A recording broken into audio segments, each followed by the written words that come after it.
Hello, and welcome to your Pointers for Parents podcast, where we support parents with anxiety related to teens transitioning out of the home after high school, whether heading off to the college campus, the military base, or simply residential interdependence. As you all already know, I'm your host, Dr. Michelle Lloyd, and joining us today on this episode is a professional who operates in her zone of genius, and I am so excited that she is here. Her name is Nik Bowers. Listen, lean in and let me tell you all about her. She is a parent who has empowered her daughters over the years and have done a phenomenal job. After her career in education as a teacher, principal, and a college professor, Nik is now on a mission to help moms and children navigate the tricky middle school years and beyond. She is currently writing a book with her daughters that captures her parenting transformation throughout their middle school years. I am so excited she's here. Nik, how are you? And thank you. Thank you for having me, Dr. Lloyd. I am wonderful, and I'm so excited to be with you and to chat with you this morning. Awesome, awesome. And whenever we are connecting, we always have just great conversations. I so appreciate you. Listen, before we jump in, I'd like to just, our listeners to just get a chance to know you just a bit. So, do you have a favorite morning beverage, Nik, at all? Yes, I do, actually. I actually in the morning will make a protein coffee, which sounds really weird, but it's actually coffee with protein, a scoop of protein, and then you blend it like in a blender, and it kind of froths like a latte, but it's really not. So yes, I do that every morning because sometimes I don't have time to eat, but that gives me enough to keep me going till lunchtime. Okay, awesome. And I'm thinking about my morning beverage. You know what? I That's usually good. have a little tea and I put a little collagen in there. And so with peptides Ah. and all of that, and that usually keeps my joints a moving, my goodness, for when I'm on that treadmill or what have you. Well, that brings me, like, do you have even a morning routine where you're up and then other things to get your day started? What are your thoughts? I do actually. So I get up in the morning. I used to be an early bird, like early, like 4 a.m. early, but Mm-hmm. after children, I am not that early. I am more like a 7 a.m. kind of person, Mm-hmm. especially since they are out of the nest. But I get up in the morning, I make my coffee, and I feed the dog, and then actually I journal, and Mm. I actually like I. We were just talking about speaking into things into existence, but I journal about the things that I am struggling with, the things that I love. And then one more thing, it just depends, is I just like put a prayer for like who I'm really praying for and just really being very, very specific at Mm. that time. So I do that, and I try to get like not be on social media or anything like that so I can just center myself before the day starts. I love that. I love that. And you know what? You have had a lengthy journey, and I'm thinking about your morning routine and kind of how you've structured it. And you have there's been some things like in your past, in your background, like we all have. And it has taken us a minute. It's taken us a while to just like work on ourselves. And it sounds like your morning routine, you kind of have it all, you have it down. You're journaling and drinking certain beverages and all of that. But there's been a road that you've had to climb. And you've made quite an investment in yourself because there was a difficult time in your past when you were facing an eating disorder. And so tell me this, what was the most challenging about that experience, and what steps did you take to recover from that? Because you have done like even when I mentioned your professions and being a college professor and all of that, in the midst of all of that, you were dealing with some challenges. So help us to understand that just a little bit more, Nik, please. Oh, absolutely. I was a teenager that Hmm. really wasn't taught any kind of, you know, back in the night, as my kids would say, the 1900s. It really, mental health wasn't something that we discussed. It was something that was like swept under the rug. And it was actually if you did have a mental health issue or even struggled with like anxiety, it was just suck it up and move on. You're fine. Right. And Mm-hmm. so, now we know with so much more science that that doesn't work. And so for me, in my teenage years, a lot of things were buried. And what came out was, for me to have control was the only thing I felt like I had control over was eating. And I'd been told my whole life that I was overweight or fat. And Mm-hmm. so between my junior year of high school and my senior year of high school, I decided that I was going to go on a diet, and I was just going to lose 10 pounds because that's how it starts. And, I also often tell parents and students that nobody starts anything, an addiction, like starting out like, oh, I really want to have an eating disorder and almost die, or I Mm. want to, start drinking so that I can be an alcoholic and not be able to function. No one starts like that. It's a very Mm-hmm. slow fade. And so, yeah, so I just started, dieting. And next thing you know, it's something clicked in my brain that it just became this obsession. And over a course of like a year and a half after my first semester in college, I was to the point where I'd lost so much weight that I needed to be hospitalized. And Mm-hmm. it was back in the 1900s, the 1900s. And I just giggle because my daughter always reminds me of that, like I'm a dinosaur. But anyway, so she, so so anyway, so I remember they were like, Nik, my birthday was in February, it was December, and they're like, you are not going to be alive for your birthday. And it was just I was in a very, very deep hole. So I went into a special eating disorder unit for about 2 months, and when I came out, I thought that I should have been healed, right? And honestly, like I remember being on my knees in the hospital, saying just like okay, like just take this away from me. Like I don't want this anymore. So just take this away from me. Mm-hmm. And that's not how it works. So when I got out of the hospital, I struggled for a while. It didn't happen overnight, but it took years upon years to really change behavior. And back then, no one told you the process. It was like just eat. You're fine. Like it was just eating, and it was so much deeper than that. So it took time to peel off all the layers and to really confront the issues that had caused the eating disorder. So that took years, and I think that's really important for every parent or woman to know is that you can be a masterpiece and a work in progress all at the same time. Um, Mm-hmm.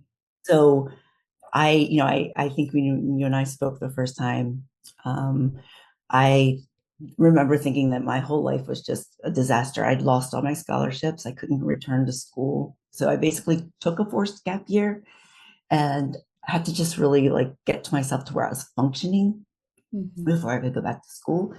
And so I really had to take the paint, like instead of, beauty for ashes, like you have to pick up the paintbrush and you have to make something out of those ashes, and you have to do the work every single day. Mm-hmm. So when we look at science now, the process of change is really choosing one thing at a time. And for me, the way I healed and I grew was facing one fear at a time, which was incorporating food back into my life. So I remember my goal was like to not throw up anymore or whatever. Mm-hmm. And Mm-hmm. and I was like, okay, well, that's way too big. So how about not throwing up breakfast? And then how about keeping a banana down? So I Mm-hmm. faced of one pure food at a time. And it took me truly like 2 to 3 years to really be at a place where I could eat food and not be scared of it. So it's just really important, I think, for all of us to realize that the process is where we live and the Mm-hmm. process is like one step at a time. Mm. I love that. I love how you just unfolded all of that so we can just have a clear picture cognitively of just your thought process throughout that journey. When you left the facility, Nik, and just a backup question, what Mhm. would you say your mindset was then? Because it was almost as though when you left, some of the same behaviors were still in place. Did you see that there was something added or something removed that was helpful upon your departure from the facility? Well, I Or it was think, just more that was needed at that time? yeah, and what's interesting is, and when I speak to women, Mhm. I, my brother was actually a drug addict. Mhm. So I always jokingly say that I chose the good girl drug, which was food, Mm. right? Because food is a way that, you can have control, but also like it gives a lot of women, there's a high somewhere. Like I got a Mhm. high from being empty, but I have mentored over like 100 women in their recovery of their eating disorder, and everyone gets a different high at a Mhm. different time. So with that process, I say, like, for an eating disorder, like when my brother got out of rehab, he stayed away, changed his friends, did all these things to like keep the drugs out of his life. But Mhm. when a woman has an eating disorder, you have to battle the thing that you're afraid of every day, a couple times a day. And Mhm. that's really hard. So you really can't get away from that battle at all. Mhm. So you have to become friends with it. So when I got out of the eating disorder unit, I had to go back to my home life, which was very, very chaotic. It was Mhm. very dysfunctional, and and I actually lost weight like right away. And my mom was so frustrated with me that she said, I just can't deal with you and your brother, so you need to leave. And so I was kicked out of my house at the Mhm. age of 18, 19. And I had $30 in a garbage bag of clothes. That is when I was like, oh my goodness, my life is really in ashes now. I don't have school. I don't have I don't have a home. I don't have anything really. And I had a pity party for a couple weeks trying to figure out life. And then a woman took me in, a friend's mom, who actually, I swear, is an angel, because I would not be alive today if that woman had not seen me and sat by me on a daily basis for every meal. She would say, "You're not throwing up. I'm sitting Mhm. here with you until you feel better." Mhm. So for me, when women show up for women, it's life changing. I love that. I love that. Thank you so much for sharing that. There was something that I'm so excited you're here and you're talking about that. And as you're talking before, and I'm thinking about my next question, but before I ask that, you're talking and I'm thinking about even how I grew up then obese. And then, of course, when I got to college, and it was like my um, second or third year in college, then I began realizing that I needed to be smaller because, of course, Yeah. reactions, it's, you know, in that impressionable stage, it's like the actions and interactions from others that make us then move in a certain direction. And I end up taking 3 athletic classes this one particular semester to make sure that the weight came off. And then, of course, my path too was unhealthy thinking, totally Hmm. unhealthy thinking. So that's why it's so powerful and impactful what you're sharing today. This whole social, and we hear it from time to time, the social emotional piece of all of this. You were faced, as and even as adults, faced with matters. That's something that we really should be encouraged to embrace, or social Mm. emotional principles. Can you speak to that, please, Nick, and help us to understand that a Absolutely. little better? Mm-hmm. Yeah. So what's interesting is, in a way, I taught myself social emotional principles, and I think a lot of us have done that. Mm-hmm. And so for me, I'm fascinated, like I said, with the process, um, because the process, if you think about it, um, let's say that you're studying for a test. You are in the process more than you are actually being tested. So, or you practice more, for example, for like, let's say that you have a solo in the violin. You're listening to Your Pointers for Parents podcast, where we support parents with anxiety as it relates to teens transitioning out of the home after high school. To get additional tips tossed and or gems dropped, subscribe to our weekly emails by clicking on the link below. Now back to Your Pointers for Parents podcast. And that solo might be 4 minutes, but the amount of practice you put in for that is so much more substantial. So for me, what I do, especially as a teacher, is I like to take big problems and break them down into smaller, simple steps. And I've done that with like social emotional learning. And instead of just saying, you need to eat, it's taking it down to the smallest denominator of this is what you need to do first. And so with social emotional learning, it's the same exact thing. So what I do with kids from whether they're middle school, high school, college, or adults, I actually say, like, the first thing is like, let's start small. Like, what are your values, right? And then what is your brain doing? Let's understand yourself. And then let's start to learn to regulate yourself and how that actually helps you. Dr. Lloyd, were you taught how to regulate yourself when you were a teenager? Okay, well, that's a very, very good question. Well, I was raised in a household, Nik, with an alcoholic and drug addicted father and a battered mother. And so I think that sometimes parents who are unable to regulate themselves, I think that's a principle and a challenge to teach others. So I have to say I was not.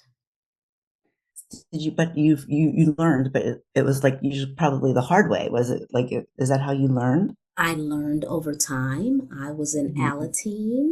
I was in therapy and did a lot of work on myself. Absolutely. I had to be taught those principles for sure. Yes, absolutely. And the Mhm. thing that I have found, actually, Dr. Lloyd, is that so what I did when my kids were in middle school, I was actually a middle school principal at the time. My kids were actually in elementary, and I talk about this in my book, that I was kind of like a drill sergeant, because here again, I like to control things Mhm. so that I didn't have to deal with emotional stuff, I think. But um, I so during my middle school years, I realized that middle school is an opportunity, and that I wanted to. I'm sorry. Let me go back. My daughter was in fourth grade, and that was when actually I was sexually abused as a child, Mhm. and it hit. It hit all the things, and I didn't even realize what was happening. So in my healing process, and what I discovered with middle school, is that I actually, when I was learning to self-regulate and learning how to manage my own anxiety and manage all these things, I thought, let me teach my children at the same time I'm learning, so that they can have the tools that I never had. And Mhm. so during middle school, when their brains are transitioning from a child to an adult, and things seem to, like, the wheels come off the bus, because their brain is a major renovation. I was healing, and I call it healing out loud. And I would say to my girls, all right, because I would yell, and I did not like the yelling because my mom was a yeller, and you could see the pain that I put on my own children. So I would say to my girls, like, I am working on not yelling, and I'm realizing that my anxiety is presenting itself as yelling. So Mhm. I need to reset myself, and I need to try this again. So I would model out loud how I regulated myself. And then when they were having those kinds of moments, I helped them regulate, and we would regulate together. And so I learned, and as I learned, I taught them, and it was almost like killing two birds, a bird with two birds with one stone, right? It was I learned, I taught, and they learned, and it was pretty phenomenal. And that's kind of how I've come up with my social emotional learning units and things that I teach, because I've done it, I've broke it down, and then I've walked middle schoolers and high schoolers through that process. That is so good. That is so good that as you learned, then you taught them. So I'm thinking now about when teens are preparing to leave home and when parents are preparing their teens to leave home. And I'm thinking about right now, Nik, this undeveloped brain of the teen and how the nest gets soiled. And I'm uncertain, I haven't reached the point where I'm thinking that the teen is soiling the nest on purpose because their brain is undeveloped and there's this pull Yes. between their wanting to be independent, but yet they're actually still dependent. So there's some ambiguity that surfaces during that time and during that stage that they're in. And so I really want to say that teens are really doing the best they can. And parents are seeing sometimes a different side of the teen. But yet wanting to love up on them, but still there's this pushback. So there's lots in of moving parts in the air as it relates to emotions. So tell me this, what would you say is that disconnect between the parent and the teen, that then allows that nest to be soiled prior to the teen's departure? Please. I think because I've you and I both have done this, and Mm-hmm. I jokingly say, like, and I have the T-shirt to prove it, because it's one of the hardest Mm-hmm. things to do. Mm-hmm. And I think the first thing we need to remember as parents is that your your child will never outlove you, meaning, like, they're not going to love you the way that you love them. And the reason I say that is because you could not tell me and even put into words this kind of love that you feel for your child, and because they're a part of you, and the way that they love you is just different. Because their love is, their brains are changing and they're not mature yet, and they'll love their children like you love them. So I think that what is happening in the disconnect is they're pulling away, but we're actually trying to pull them back, right, into our Mm-hmm. nest, and it creates dissension. And I like to use the analogy like this: if you've taught your kids how to swim, when they first start, they are splashing all over the place. They're young, and they're little, and they need you, and you're holding on to them. And then as they get better, they come to you, and you're like the wall. Like, when they get tired, they hang on the wall. And so I call that more like middle school, high school. They're like hanging on the wall, and then they go, right?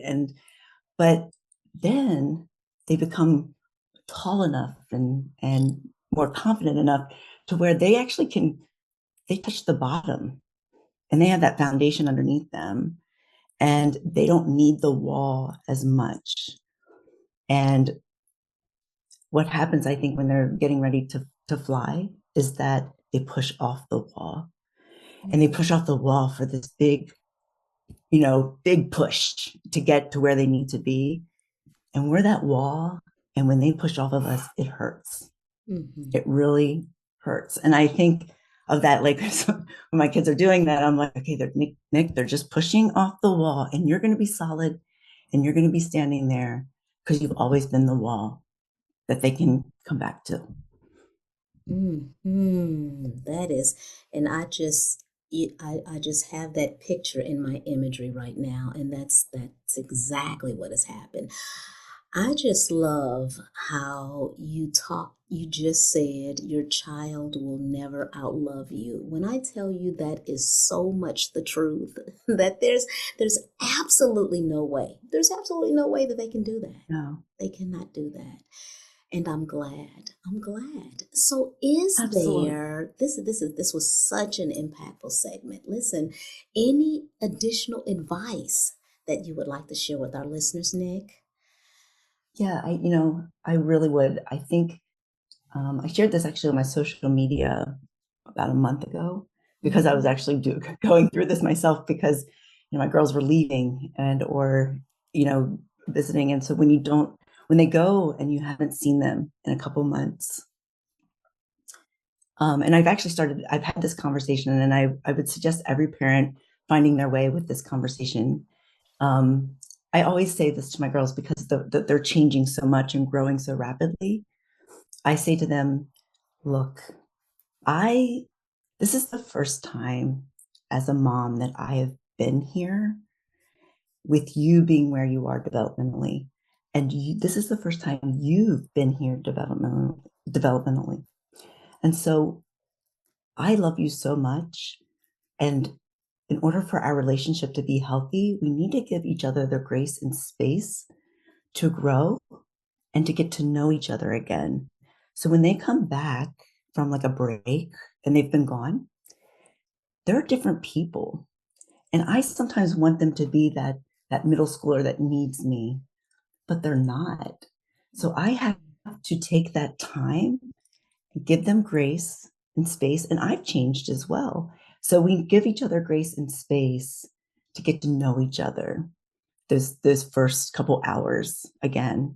And then it's amazing how that comes back together and everything is, like it's even better. Does that make sense? It makes total sense. It makes total sense. Absolutely. And I'm sure they received that well. They do. Actually, we had a meeting on Zoom about the book, and we were right, and they actually use that. They're like, it's just so important for us to give grace and space, and I think that's probably one tagline that that our family uses is like, and they learn that with social emotional learning is that, mom, I need some grace and space, and for them to be able to ask for that. And so I think that's a something that parents can take with them, put under their hat, and just Mm-hmm. remember, as they go. Absolutely. Thank you so much for sharing that. And you have shared, like, you dropped like a ton of nuggets. I loved when you said, like, resetting yourself. Like, sometimes certain behaviors, certain emotions, they surface, and we do need to reset ourselves. Also, then we need to teach as we learn. We need to teach them as we're learning. And then again, your child would never outlove you. And yes, that whole space and grace, that there's so much meaning behind that. So thank you so much for sharing that. And please, your social media handles, Nik, if you'll share those, that'd be great, just in case others would like to listen more. Oh, absolutely. So I'm at Nik Bowers, NikBowers with an underscore underneath, at on Instagram and TikTok. And then Okay. my Facebook is just Nik Bowers with a Okay. capital N. With the capital N. Awesome. Fantastic. Nik, listen, thank you so much for being here today. I mean, you really shared some powerful pieces. You were so vulnerable, and I know that our listeners have gleaned so much as well. So thank you for your transparency. And for our listeners, as you all already know, we're at Pointers for Parents podcast on Instagram. If you have any questions or anything along the lines, then let us know. We will definitely come back and be able to answer those for you on a future podcast. And then, of course, we may even have to have Nik back after she has written this book with her daughters. We know that that's going to be phenomenal. So, Nik, thank you so very much for being here. We're so excited you made the time to attend. Thank you for having me. It's been a pleasure. You're welcome. You're welcome. Okay, listeners, until next time, take care, be blessed, and be safe. Bye.